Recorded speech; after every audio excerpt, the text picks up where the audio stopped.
আমার শোনো, আমার বুকে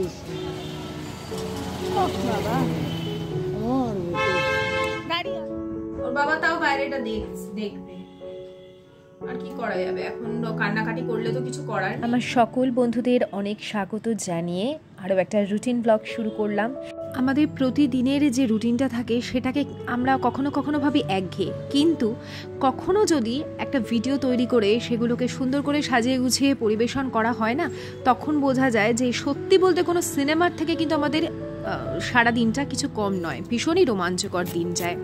সেই সুন্দর করে সাজিয়ে তুলি আমরা আমাদের ব্লগের মধ্যে দিয়ে। চলো আজকের ব্লগটাও তোমাদের খুব ভালো লাগবে। গতকালের ব্লগে তোমাদের দেখিয়েছিলাম না যে এসেনশিয়াল সোলসের যে মর্নিং গ্লো টোনারটা আমি ব্যবহার করি, সেটার তো এখন প্যাকেজিং একদমই চেঞ্জ করে দিয়েছে। খুবই সুবিধা হয়েছে এটা করে, জানো তো, কারণ আগে তো স্প্রে বটল ছিল না, আগে ওই কটনে নিয়ে বা হাতে করে নিয়ে না দিতে হতো, তাতে নষ্ট হতো খুব। আর এখন যা স্প্রে করে নাও, তোমার পুরো মুখটা সুন্দরভাবে টোনারটা অ্যাপ্লাই হয়ে যাচ্ছে, তোমাকে কিছু আর করতে হবে না, জাস্ট এটাকে একটু ড্রাই হওয়ার জন্য সময় দিতে হবে। আর স্প্রেটা এমনভাবে হচ্ছে যে তোমার পুরো যে পোর্সগুলো আছে যাতে সবগুলোর মধ্যে গিয়ে যায়। একটু ড্রাই হওয়ার সময় দেবো, তারপরে যে টি ট্রি জেল যেটা আমি অ্যাপ্লাই করি সেটা অ্যাপ্লাই করব। এই হচ্ছে আমার স্কিন মানে রুটিন, যেটা আমি শীতকাল বলো, গ্রীষ্মকাল বলো, বর্ষাকাল বলো যেটা করি। তবে চুলের প্রতি আমি অত্যাধিক যত্নবান, স্কিনের প্রতি অবশ্যই, কারণ স্কিনে আমার এগুলো ছাড়া কিছু স্যুট করে না যে আমি এই ড্রাইনেসের জন্য, ধরো শীতকালে তো একটু হলেও ড্রাই হয় না, কিন্তু আমি অন্য কিছু ইউজ করি না, করলে বাই চান্স যদি পিম্পলস আসে। ইনফ্যাক্ট আমি ধরো যদি এই মানে ফেস ওয়াশটা ধরো করলাম না ঠিক করে, রাতে হয়তো অনেক সময় ঠান্ডার জন্য ইচ্ছে করে না ফেস ওয়াশ করতে, আমার 2 দিনের মধ্যে পিম্পলস উঠে যাবে। এই যেটা আমি মানে ক্লিনজার যেটা ইউজ করি আর কি, ফেস ওয়াশ বলো, অয়েলি স্কিন ক্লিনজার, দেখো এটা অনেক অফারে পেয়েছিলাম এবারে মেট্রো ক্যাশ অ্যান্ড ক্যারি থেকে। আর তেল, নারকোল তেল যেটা আমি মেথি দিয়ে করি, সেটা হচ্ছে এই নিহার তেল, যেটা থাকবে সেটা দিয়েই করি। তো তোমরা অনেকে তো জানতে চাও, তাই ভাবলাম যখন করছি, মুখে যখন অ্যাপ্লাই করছি তখন একটু শেয়ার করে দিই তোমাদের সাথে। স্নান হয়ে গেছে অনেকক্ষণ, চুলটা শুকিয়েও গেছে বুঝতেই পারছো। তারপরে কিছু কাজ ছিল আর কি, ইয়েতে ইউটিউবের কিছু কাজ ছিল, সেগুলো একটু কমপ্লিট করলাম বসে বসে। তোমাদের কিছু কমেন্টস থাকে যেগুলো তাড়াতাড়ি রিপ্লাই দিলে কি একসাথে অনেকগুলো জমে না, তো সময় পেলেই আমি রিপ্লাই দিতে থাকি। এখনও আমার লাঞ্চ করা হয়নি, লাঞ্চ একমাত্র আমিই করব। আশিস অনেক বেলাতে পরোটা খেয়ে গেল, তখন কটা বাজে, 12:30। আয়ুষ্মান পরোটা খেয়েছে স্কুল থেকে এসে, তো তখনই ও বলে দিয়েছে আমি ভাত খাবো না। এবার ভাত খাবে না মানে কি, ভাতটা খেতে ভালোবাসে না ঠিকই, কিন্তু খাবে হচ্ছে কখন, ঠিক ওর কম্পিউটার আছে 4টের সময়, তারপরে 5:30টার সময় বলবে মা খিদে পেয়েছে, মা কি খাবো, এই করবে। ওকে ভাত খাওয়াবো, আমার সাথেই খাওয়াবো, ভাত আমার হয়ে গেছে করা, চিকেন আছে ওই দিয়ে খেয়ে নেবো, যেহেতু দুপুরবেলা হাজব্যান্ড খাবে না, তো আলাদা করে আর বেশি কিছু রান্না করিনি, শুধু চিকেন, প্লেন চিকেন আর ভাত, ওই হচ্ছে আমাদের আজকে লাঞ্চ। তো দেখো মুখটা যে খুব একটা ড্রাই হয় তা নয়, তবে কিছুক্ষণের মধ্যেই টেনে নেবে।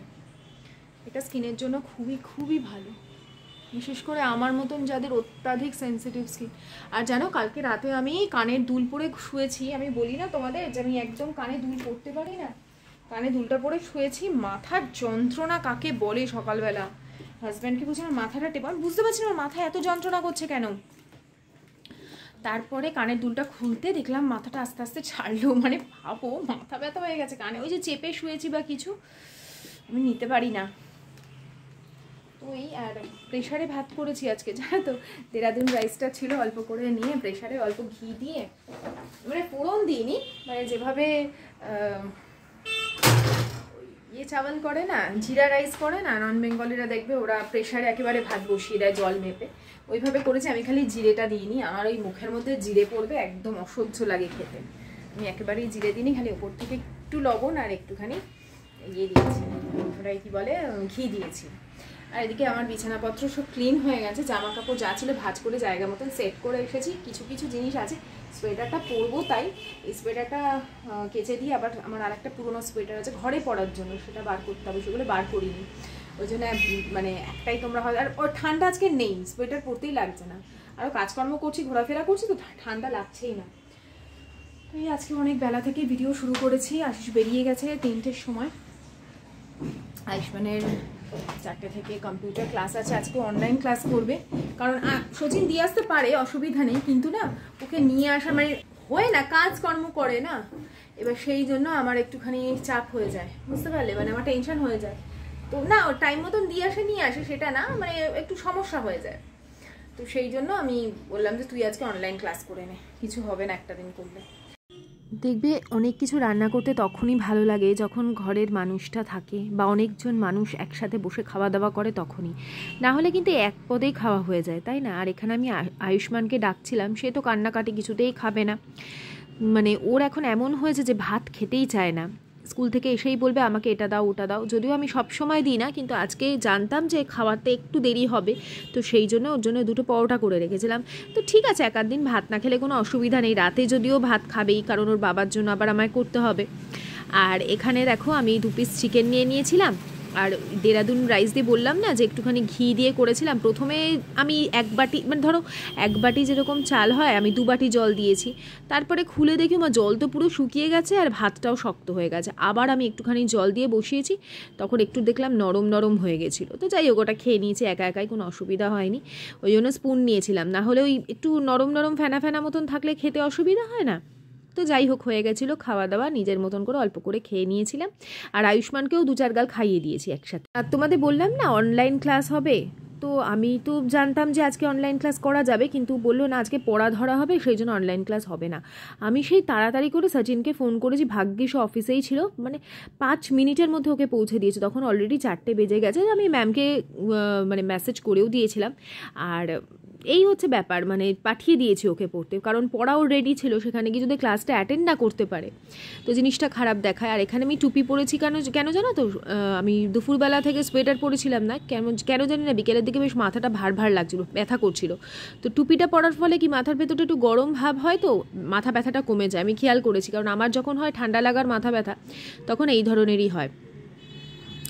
আয়ুষ্মানকে আপাতত একটুখানি দেবো কেক, ওই যে গতকাল বানিয়েছিলাম, সব কেক শেষ হয়ে গেছে, একদিনেই আমার ঘরে সব কেক বলো যা বানাই শেষ হয়ে যায়, খালি ঠেকুয়াটা ছিল, সেটাও রাতের মধ্যে শেষ হয়ে যাবে। একজন আমাকে কালকে কমেন্ট করেছো যে ঠেকুয়া এটা হয় না, ঠেকুয়ার মধ্যে দুধ দেয় না, দুধ না জল, শুধুমাত্র ময়ানের মধ্যে জল ছিটা দিয়ে করে। আমি তো দেখো যাদের কাছ থেকে শিখেছি তারা কিন্তু এই প্রসেসেই করেছে, প্লাস আমি ইউটিউব দেখে করেছি, সেখানে কিন্তু এই দুধ দিয়েই মেখেছিল। মানে আমি যেভাবে একদম অথেন্টিক ঠেকুয়া বানাই সেই রেসিপিটাই শেয়ার করেছিলাম। হ্যাঁ, এবার তার মধ্যে অনেকে অনেক কিছু ইনক্লুড করে, অনেকে গুড় দেয়, অনেকে ময়দায় করে, তো আমি কিন্তু মানে শিখেই দেখিয়েছি বা করেছি এতদিন ধরে, আজ নয়, আমি প্রায় 3-4 বছর ধরে ঠেকুয়া বানাচ্ছি। তো আয়ুষ্মানকে দিয়েছি, আমি না এইগুলো খেতে তোমার খুব ভালো লাগে না, এটাই ওকে এখানে বলছিলাম। তো আয়ুষ্মানকে নিয়ে একটু বেরোবো, আসলে বেশ কিছু জিনিস না ঘরে বারন্ত আছে, তো ভাবলাম দেখি স্পেন্সারে যাই। স্পেন্সারে গেছি কালকে, কেন জানি না কিছু নেই, মানে আমি গেছি স্পেন্সারে যে একটা গার্লিক ব্রেড কিনবো, কারণ স্পেন্সার গার্লিক ব্রেডটা ভীষণ ভালো লাগে, মেট্রো ক্যাশ অ্যান্ড ক্যারির থেকেও স্পেন্সারে গার্লিক ব্রেডটা ভালো।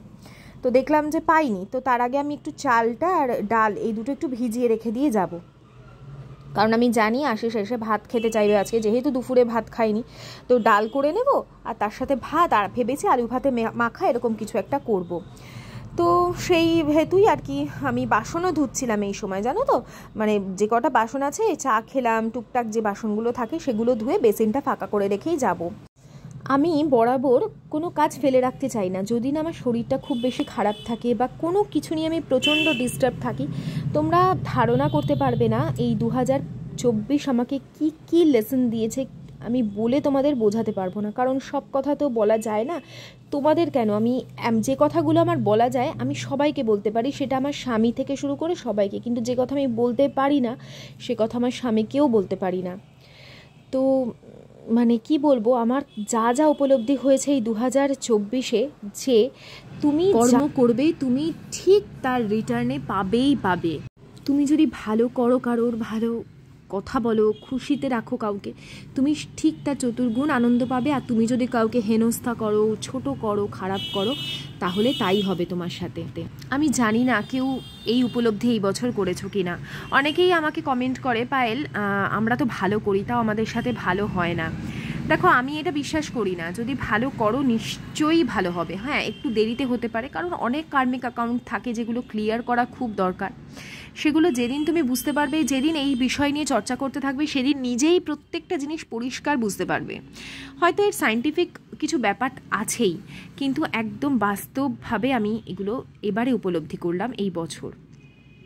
আর ভীষণ ভীষণ তাই জন্য আমি পজিটিভ হয়ে গেছি, পজিটিভ ফিল করছি। কেউ আমাকে 4টে বাজে কথা চিৎকার করে করে গালাগালি করলেও এখন আমার না সেই আর কোনো রকম ফিলিং আসে না যে আমি তার বিরুদ্ধে গিয়ে তাকেও খারাপ কথা বলি, কারণ আমি জানি আমি বলবো তো আমার সাথে সত্যি বলছি আরও খারাপ হবে। তাই চুপ করে থাকতে শিখে গেছি এই বছরে। এটা আমার 2024-এ সবথেকে বড় পাওয়া। অনেক কিছু হারিয়েছি ঠিকই, হয়তো স্বেচ্ছায়, কিন্তু তাও বলবো যে এটা আমার কাছে একটা অ্যাচিভমেন্ট। যাই হোক, তোমাদের সাথে এটা শেয়ার করব করে করতেই পারছিলাম না। আর এখন আমি বেরোচ্ছি, তার আগে চাল ডাল ভিজিয়ে রেখে গেছি, আর রান্নাঘরটাও পরিষ্কার করে রেখে এখন বেরোচ্ছি আয়ুষ্মানকে নিয়ে। আমার সোনা, আমার বুকে সোনা, বাবা আমার বুকে সোনা, গাড়ি আসছে। আমার বুকে সোনা, আমার রানী। তো মা তাড়াতাড়ি চলে এলো দোকান বন্ধ করে। আর এখানে এসেছিলাম স্পেন্সারে, দেখো যেগুলো প্রয়োজন সেগুলো কিছু পাইনি, কিছু কিছু ড্রাই ফ্রুটস, তারপরে কিছু চকলেট ছিল। আর এখানে আমি ফেরার পথে একটু হনুমান মন্দির দর্শন করে নিলাম, আর সাই বাবাকেও দর্শন করে নিলাম, পাশাপাশি আছে। আর এটা হচ্ছে আয়ুষ্মান। আমি তো এখন হাত দিতে পারবো না, যদিও বুধবার দিন, মানে আজকে আমি শ্যাম্পু করে নেব, তো দর্শন করতে তো কোনো অসুবিধা নেই। জল তেষ্টা পাবে খালি। আরে বেরিয়েছিলাম আমি আর আয়ুষ্মান দুজনে হাঁটতে হাঁটতে, অনেকটা হেঁটেছি, স্পেন্সারে গেছি, আমি বের করে দিয়েছি। হ্যাঁ, আমি ভুলে গেছি। স্পেন্সারে গেলাম, স্পেন্সারে কিচ্ছু নেই। ওখান থেকে হাঁটতে হাঁটতে ফুটঘাট এসেছি, অফিসে গেলাম, গিয়ে জিজ্ঞেস করলে বাবা আছে, বললো না বাবা নেই। তারপরে আবার হাঁটতে হাঁটতে ফুটঘাটে এলাম। সেই সারাদিন পরে কিন্তু এই আমার আশিসের সাথে রাস্তায় দেখা হচ্ছে, তাও ফোন করেছে তোমরা কোথায় আছো। তখন তিনজনে বেরোলাম, আমি বললাম চাল ভিজিয়ে এসেছি, গিয়ে ভাত খেয়ে নেবে। বললো না চলো একটু মোগলাই খাই। তো পিকাসো ছিল সামনে, সেখানেই গেলাম, গিয়ে মোগলাইটা আজকে খুব ভালো বানিয়েছিল, কিন্তু এত পরিমাণে ভেতরে ছোট ছোট লঙ্কা দিয়েছে যে আয়ুষ্মানের পক্ষে খাওয়া, ওই একটু নিয়েও সেটা খেতে পারলো না, বাবাকে দিয়ে দিয়েছে। তারপর একটা এগরোলও অর্ডার করেছিলাম, যেহেতু একটা মোগলাই তিনজনে হয়ে যেত, তাও একটা আয়ুষ্মানের জন্য করলাম। আর এইদিকে বাড়ি এসে আয়ুষ্মানকে আগে পড়তে বসিয়েছিলাম, তারপরে রাতে যা যা বানাবার সেগুলো বানাচ্ছি। এখানে আলু সেদ্ধ দিয়ে দিলাম ভাতের মধ্যে।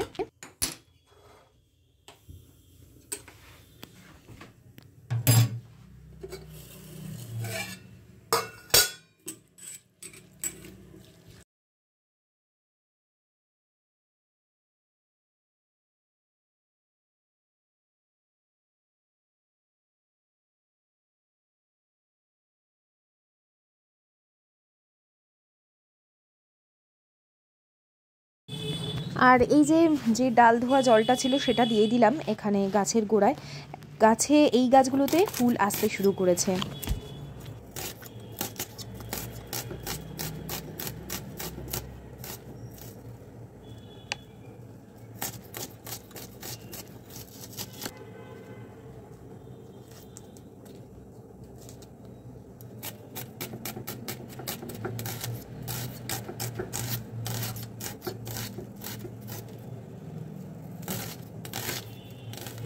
আমাকে এক দিদিভাই কমেন্ট করেছিল, পায়েল তুমি বটিটাকে দাঁড় করিয়ে সবজি কাটছো কী করে, সবই অভ্যেস। আর জিজ্ঞেস করেছিলে নিচে কোনো গ্রিপার লাগানো আছে কিনা, কিচ্ছু নেই, নর্মাল কাঠের, এটা কি বলো, সব অভ্যেস। যাই হোক, এখানে প্রেশারে আজকে একদম পাতলা করে মুসুর ডাল করছি। কীভাবে দেখো, সর্ষের তেল দিয়েছি, তার মধ্যে রাঁধুনি ফোড়ন দিয়েছিলাম, তোমরা একটা শুকনো লঙ্কা দিও, আর তার সাথে পেঁয়াজ দিয়েছি। পেঁয়াজটা হালকা যখন ভাজা ভাজা হয়েছে, ধুয়ে রাখা যে ডাল ছিল সেটাকে এখানে অ্যাড করে দিলাম। এখন এই ডালটাই পেঁয়াজের সাথে খুব ভালো করে ভেজে নেব। ভেজে নিলে কি প্রেশারে ডালটা খেতে ভালো লাগে, না হলে না একটা গ্যাদগ্যাদে টাইপের হয়ে যায়। তো এটাকে এখন খুব ভালো করে ভেজে তার মধ্যে নুন আর হলুদটা অ্যাড করে দেবো। তো তো এই যে দিয়ে দিলাম, আর কিছু না, পাশে গরম জল বসিয়েছি। ডালে সবসময় গরম জলটা ইউজ করো, দেখবে ডাল খুব সুন্দর সেদ্ধ হয়ে যাবে, আর প্রেশারে বিশেষ করে আর ওই গ্যাদগ্যাদে হবে না। তো এখন আর কিছুই করার নেই, এখানে অল্প করে ধনেপাতা কুচনো দিয়ে দেবো একসাথে, দিয়ে পরে যদি ডালের জলটা আমি প্রথমে অল্প দিই, না হলে না ওপর দিয়ে ছিটে চলে আসে অনেক সময়, পরে আবার প্রয়োজন হলে জল মিশিয়ে পাতলা করে নিই। এই দেখো এদিকে ডাল কিন্তু হয়ে গেছে, অল্প করে গরম জল অ্যাড করে নুনটা দেখে নিয়েছিলাম। ভীষণ ভালো হয় এইভাবে ডাল করে খেয়ে দেখো, প্রেশারে যদি তোমাদের ঝটপট করতে লাগে। তো এদিকে হয়ে গেছে, ডিনারে ডাল থাকবে, তার সাথে আলু ভাতে মাখা, আর হচ্ছে চিকেন তো আছেই। পাতলা করে এরকম মুসুর ডাল হলে গরম গরম ভাতের সাথে শীতকালে একদম জমে যায়। যদিও আমরা রাতে খুব একটা ভাত খেতে প্রেফার করি না, তবুও মাঝে মধ্যে ভালোই লাগে। তো আয়ুষ্মানকে খেতে দিয়ে দিলাম ডাল, আর এদিকে কাঁচা পেঁয়াজ দিয়ে মাখলাম আলু ভাতে মাখা। আর একে তো আমি ডাকছি কখন থেকে, ভাত বেড়ে এতবার ডাকতে ভালো লাগে না, চোখে ঘুম দেখো পুরো, বাবা ক্রিসমাস ট্রিটা বার করে তবে ঘুমোবে। আমি কিন্তু ঘুম হারাম করে দেবো। ক্রিসমাস ট্রি বার করে দিতে হবে তবে নাকি সান্টা ক্লজ, না হলে রাস্তা ভটকে যাবে, বলতে রাস্তা তো ভটকে যাবে। আর বলো না, এই ক্রিসমাস ট্রি নিয়ে কালকের একটা রাত্রিবেলা যুদ্ধ হয়ে গেছে। সেই ক্রিসমাস ট্রি পাওয়া যাচ্ছে না, তোমরা ব্লগে কিছুটা দেখতেই পাবে। আর সত্যি বলতে পুরো ভালো ছিল জানো, ট্রিটা যে আমি ওই ঘর থেকে ঘরে আসার সময় কোথায় রেখেছি। প্রত্যেক বছরই হয়ে যায় যখন সাজানো, নিউ ইয়ার হয়ে যায়, আমি খাটের ভেতরে ঢুকিয়ে দিই, মানে এই যে ডিভানটার ভেতরে ঢুকিয়ে দিই। কোথায় ফেলে দিলাম না কি, তার মধ্যে কত কিছু ছিল, আর সত্যি কিছু খুঁজে পাচ্ছিলাম না। আর এই সময় ভাবো এই খাটের এটা আমাদের তোলাটা না খুব ডিফিকাল্ট, হ্যাঁ, মানে মাঝখান থেকে না পার্টিশন করা নেই। যখন আশিস বানিয়েছিল, এটা তো অনেক দিন হয়ে গেছে বানিয়েছে, সেই 2015-16 এরকম সময় বানিয়েছে, তো অনেক বছর হয়ে গেছে, কিন্তু জিনিসটা একেবারে ভালো আছে। তো এখানেই আমরা এখানে তত্ত্বতল্লাশ করছি, আর দেখো কি এক্সাইটেড, কিন্তু এখানে খুঁজে পাওয়া যাচ্ছে না। আর সে কি কাণ্ড, এই সময় চলছে আমাদের অনেকটা রাত, ভীষণ এক্সাইটেড ওটাকে বের করার জন্য, দেখো না। তো এই নিয়েই এখন চলে, যা হয় বাচ্চা যদি বায়না করে বাবা মা সচরাচর রেগে যাবেই। ওর মুখ চোখ আমি দেখছি এখন, আর আমার হাসি পাচ্ছে, কিন্তু সেই মুহূর্তে খুব রাগ হচ্ছিল, কিন্তু কিছুতেই পাওয়া গেল না। কি করুণ দশা আমার ছেলেটার। আমি ফেলেছি নাকি? ফেলেছে নাকি? এই বাবা কি ঢুকিয়ে দিল ভিতরে। সেই ছোটবেলার একটা ইয়ে কি বলে ওটাকে, ট্রি, ক্রিসমাস ট্রি পাওয়া যাচ্ছে না। প্রত্যেক বছর খাটের ভেতর রাখি, এবার আমি নিচে দিয়ে দিয়েছি না কোথায় রেখেছি, খাটের ভেতর নেই। যখন ওই ঘর থেকে ঘরে শিফট করলাম, হয়তো ওর বাবা কিনে দেবে, তাও হবে না। ওই সেই ছোটবেলার ওটা বেকা ছিল, বাবা তো কিনে দেবে বলছে তোকে।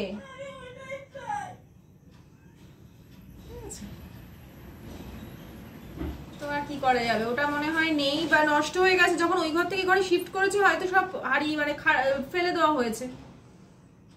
ওর বাবা তাও বাইরেটা দেখবে, আর কি করা যাবে। এখন কান্নাকাটি করলে তো কিছু করার নেই। তো তোমাদেরকে একটা জিনিস দেখাবো, আমি অনেকদিন হলো কিনেছি। বায়না মেটাতে তাও ওর বাবা দেখছে বাইরের ক্যাবিনেটটা যে আছে কিনা। আমার যতদূর মনে হয় নেই, ফেলে দেওয়া হয়েছে।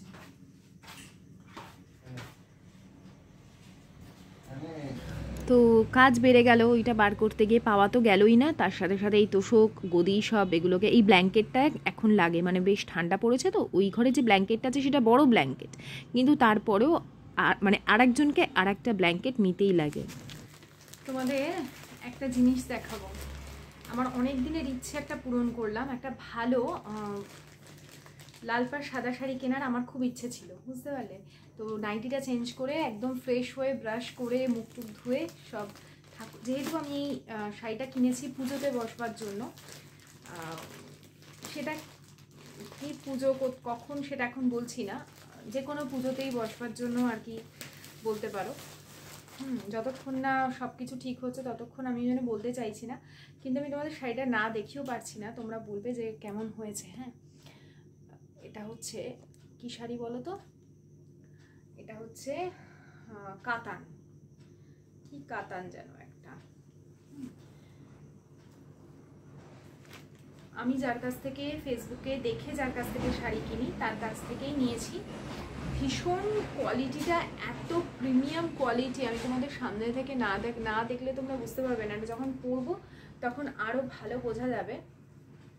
আপাতত গায়ে দিচ্ছে যাবে না। আমার খুব শখ ছিল, খুব ইচ্ছে ছিল যে একটা ভালো লাল পাড় সাদা শাড়ি থাকবে আমার, যেটা আমার কাছে ছিল না। সত্যি বলতে কি, লাল পাড় সাদা শাড়ি ছিল, নেই যে ভুল কথা, কিন্তু ভালো মানে একদম প্রিমিয়াম কোয়ালিটির যেটা, সেটা ছিল না। তো এটা ব্লাউজ পিসও আছে, ব্লাউজটা বানাতে দিয়ে দেবো এর মধ্যেই, কারণ হচ্ছে পরবো তো পুজোতে বসবো, পরে বানাতে দিয়ে দিতে হবে। অপূর্ব অপূর্ব, আমি তোমাদের বলে বোঝাতে পারবো না যে কোয়ালিটিটা কি সফট, আর সেই রকম মানে চমকাচ্ছে জিনিসটা। কেমন হয়েছে তোমরা বলো, ভিডিওতে কতটা কি দেখা যাচ্ছে মানে বোঝাতে পারছি কিনা আমি জানি না, কারণ আমি তো গায়ে খুলে দেখাবো না এখন, জাস্ট এমনি তোমাদের ওপর দেখালাম। কেমন হয়েছে অবশ্যই বলো। একটু একটু করে কিনে রাখি, কারণ একবারে কিনতে পারবো না, তো অল্প অল্প করে কিনে রাখছি। ওই ফেসবুকে যার কাছ থেকে আমি কিনি, ওর নাম হচ্ছে প্রিয়াঙ্কা সাহা, মেয়েটির নাম। ও বেশ ভালো শাড়ি ওর কাছে থাকে, কালেকশন হিউজ কালেকশন বলবো না, ও দেখায় বেশ কয়েকটাই দেখায়, কিন্তু প্রত্যেকটা শাড়ি আমি ওর কাছ থেকে যে কটা নিয়েছি, আর ওর কাছ থেকে ছাড়া আমি ফেসবুক বা অনলাইন বলো কোথাও আমি ওর কাছ থেকে ছাড়া শাড়ি কিনি না, কারণ আমি নিয়ে প্রচুর ঠকেছি। ভালো রেঞ্জেই, মানে অনেকে থাকে না কম দাম দেখায় আর ভীষণ সুন্দর দেখায় জিনিসটা, কিন্তু আমি বুঝি না যে জিনিসটা ভালো হলে দামটা কি করে কম হবে। সেই জন্য ওর কাছ থেকে যে আমি বিচিত্রা সিল্ক নিয়েছি, বিচিত্রা সিল্কটাও কিন্তু 900 টাকা দাম নিয়েছে। সেই রকম আমি অনেককে বিচিত্রা সিল্ক পরতে দেখেছি, কিন্তু ভীষণ চকমকে ঝকমকে এরকম টাইপের, কিন্তু ওর কাছে যে বিচিত্রা সিল্কটা আমি নিয়েছি সেটা একদম পরলেই না তোমাকে সোবার লাগবে। মানে ওর কাছ থেকে যে কটা শাড়ি নিয়েছি, আমি পুজোতে ওর কাছ থেকে নিয়েছিলাম, আর একটা কাতানও নিয়েছি, তোমাদের দেখিয়েছি কিনা জানি না, দাঁড়াও আমি দেখাচ্ছি এক সেকেন্ড। এই যে এই কাতানটা ওর কাছ থেকে আমি দুর্গাপুজোয় নিয়েছিলাম, ডুয়েল টোন, পুরো এক কালারের, কিন্তু মানে এত সুন্দর কোয়ালিটিটা আমি তোমাদের কি বলবো, ভীষণ সুন্দর কোয়ালিটি। ওর কাছ থেকে আমি অনেক কটা শাড়ি নিয়ে নিলাম, তো অনলাইন ওর কাছ থেকেই নিই, যে মানে যতবার নিয়েছি ওর কাছ থেকে অনলাইন নিয়েছি, আর সেরকম মানে কোয়ালিটিও মেনটেন করেছে। শাড়িগুলো আমার যেগুলো মনে হয় ওর কাছে লাইফটা দেখি, ওর পরেও দেখি অনেক সময়, তো মানে একদম কি বলবো আমাদের মতন, আর খুব সাধারণ ভালো মেয়ে, জানো তো। আমি ওর কাছ থেকে প্রথমে যেটা অর্ডার করেছিলাম, এই কাতানটার সময় বলছি আর কি, এই শাড়িটা যখন আমি ওর কাছে অর্ডার করেছিলাম, তার আগে ওর কাছ থেকে আমি নিয়েছিলাম একটা ঢাকাই মাসলিন, যেগুলোকে বলে না ঢাকাই মাসলিন, ওইগুলো নিয়েছিলাম। কিন্তু যখন আমার কাছে এসছে জিনিসটা আমার খুব ভালো লাগেনি, মানে দাম অনুযায়ী। আমি ওকে বললাম, দেখো আমি তো একটা জিনিসটা দাম দিয়ে কিনলাম, আমার না ভীষণ পুরনো লাগছে। বলছে দিদি এগুলো তো এরকমই হয়, পুরনো মানে কি, আমার ঠিক দাম অনুযায়ী ভালো লাগছে না। দেখো একটা এত দাম দিয়ে শাড়ি পরবো, কিন্তু সেটা যদি পুজোর সময় গর্জিয়াস না হয়, বলে কোনো ব্যাপার না, তুমি রিটার্ন দিয়ে দাও, উইদাউট এনি ডিফেক্ট। কোনো মেয়ে যে সেটা রিটার্ন নেবে, মানে কোনো বিজনেস যতই হোক, তো পয়সা ইনভেস্ট করে বিজনেস করছে না। তো আমি ওকে সত্যি বললাম, দেখো আমার যদি এটা মানে যদি খুব পছন্দ হতো, অথচ একটু যদি ফুটেও হতো না, আমি তোমাকে বলতাম না ফেরত নেওয়ার কথা, কিন্তু এটা আমার পছন্দ হচ্ছে না, আমি পরতে পারবো না, এত দামি জিনিসটা আমার পরতে ইচ্ছে করবে না। বলো কোনো ব্যাপার না, তুমি রিটার্ন দাও। তো রিটার্ন দিয়ে তখন ওর কাছ থেকে আমি এটা কিনলাম। তো এই হচ্ছে ব্যাপার, ওর সাথে এতটাই আমার ভালো সম্পর্ক হয়ে গেছে। ওর কাছ থেকে এই লাল পাড় সাদা শাড়িটা নিয়েছি, এটা একদমই পুজো পারপাসেই পরবো, পুজো ছাড়া কোনো সময় আমি এটা পরবো না, বুঝেছো। পুজো হোক বা ওই মানে বরণ হোক, এই ধরনের ইয়েতে খুব ভালো লাগবে। তো সাধারণত পুজোর ক্ষেত্রেই আমি ধরো বাড়িতে যে কোনো পুজো হবে তখন এটা পরবার জন্যই আমি কিনেছি। তো কেমন হয়েছে আজকের এই শাড়িটা অবশ্যই বলো। বাড়ির একটা বড় পুজো হবে, তো তখন পরবো বলেই এটা কিনে রাখলাম। তো কেমন হয়েছে অবশ্যই আমাকে শাড়িটা জানিও, আর যদি ভালো হয় কমেন্ট করে কিন্তু জানিও। তো চলো আজকের মতন ভিডিওটা এখানেই এন্ড করছি বন্ধুরা। যদি ভালো লেগে থাকে একটা লাইক করো, শেয়ার করো, কমেন্ট করো। আবার আসছি আগামীকাল, ততক্ষণের জন্য tata, bye bye, good night, সায়োনারা।